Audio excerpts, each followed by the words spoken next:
Is there still hope that the 390 Rally and the 390 Enduro are still going to make it to the production floor? We haven't heard a damn thing since late 2022, so let's figure out if there's still hope for these two unicorns. Start it up. Basically, the last thing we heard on these two bikes was in late 2022. Now, the common thought at the time was the bikes we were looking at was the 390 Enduro. Completely agree with that. Looks like a dual sport to me and definitely could be the 390 Enduro. But what I think is questionable, a lot of media outlets were reporting that the bike with the fairing was going to be the 2023 390 Adventure. And that clearly isn't the case because the 390 Adventure has come out and that is not the bike we see in the images. Likely what we're looking at is an R version or a rally version of the 390 Adventure, which is way more exciting to me because it looks more off-road capable. Both bikes look like they have 21 18-inch wheels, so that means more off-road capability. The eye test suggests more clearance as well, suggesting more off-road capability. And of course, they've got that gem of a motor, 43.5 horsepower, 37 newton meters of torque. I'm really praying that KTM tune the motor for more low-end torque, as when I rode the 390 Adventure, it was a bit peaky. Loves to rev, an absolute hoot on the road, but lacking a little bit of torque off-road. Basically, both these bikes look very promising and got people really excited because one, you've got the Rally, which answers people screaming for basically a lightweight, high-performance off-road motorcycle that has the Rally fairing and that adventure bike comfort to sit out on the open road when you have to, but can really hang with the skinny bikes off-road when the going gets tough. So a lot of people are very excited about that motorcycle, and likewise for the Enduro, because not everyone is happy like me with a 286cc dual sport pumping out in the mid-20s horsepower. Some people want a little more to get their juices going, and this 390 Enduro really could be that bike, a unicorn status dual sport. If they keep it lightweight and off-road capability like the 690 Enduro, and it will likely be far more affordable given that it will be made in India, that really is a fantastic recipe for a very popular dual sport. So let's go through the scenarios of whether these bikes will make it to the production floor.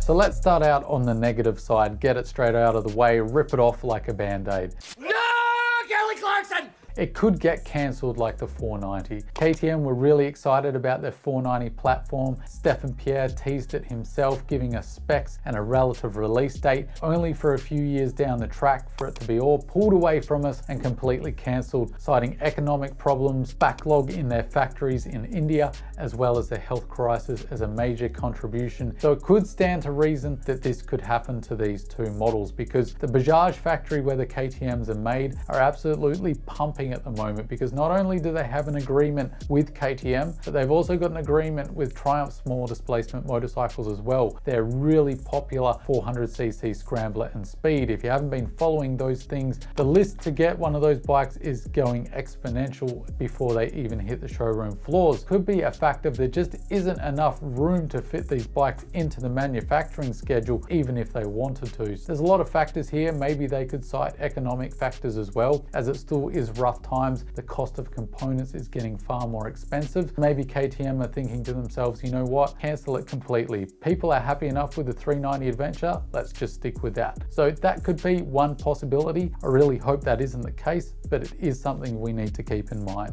The other possibility of these bikes not making it to the showroom floor is KTM are quite focused on other things at the moment. They've just bought a 25% acquisition in MV Agusta. They've just shared their North American distribution with MV Agusta as well, so they're currently integrating. There's a lot of stuff going on in the background between the Pierre Mobility Group and their focus on MV Agusta at the moment, so that could be taking a lot of time and resources. But it's also a factor of being more of a Western motorcycle brands. They tend to focus on big bikes making big money. It's where all the profit margins are in selling the ultra expensive big bikes.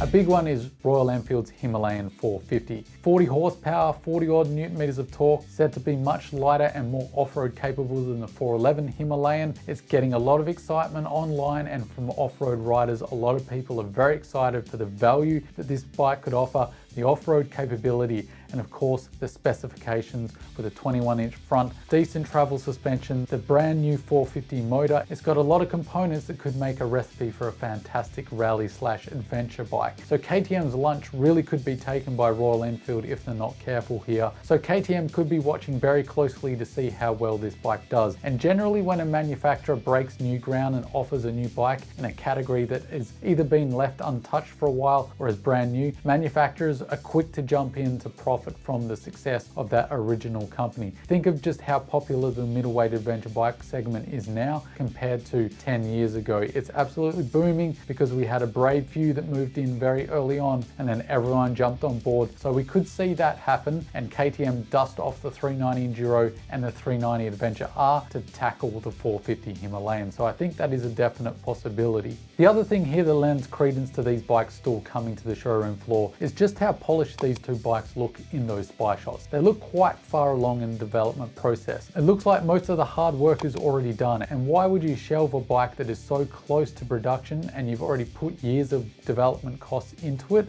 You already make the motor and the basic chassis already and have the production facility. Potentially it could be a factor of them just waiting for the production facility to have enough capacity to move ahead, and then we'll find that they announce it. The third thing that lends a possibility to this bike coming out is the fact that the second half of the year is always when we get the big news about the big new motorcycles because of the big international motorcycle shows. So it could be a factor that KTM are just going to drop a bombshell at the end of the year at the big international motorcycle shows, or maybe they'll just do an online release later in the year when hype is at its peak and all of us are frothing for new motorcycles as we always do at the end of the year. So it could be a great marketing strategy. So I think that's a distinct possibility as well. So I'm holding out hope that these two bikes will make it given how far along the last spy shots we saw were in the development process. Do you have any conspiracy theories to contribute? Any information or news on these bikes that you'd like to share? Which you're looking forward to most? The 390 Enduro or the 390 Adventure R? It'd be fantastic if you'd put it all down below. And as always, don't forget to stay shiny side up, and I'll see you in the next one.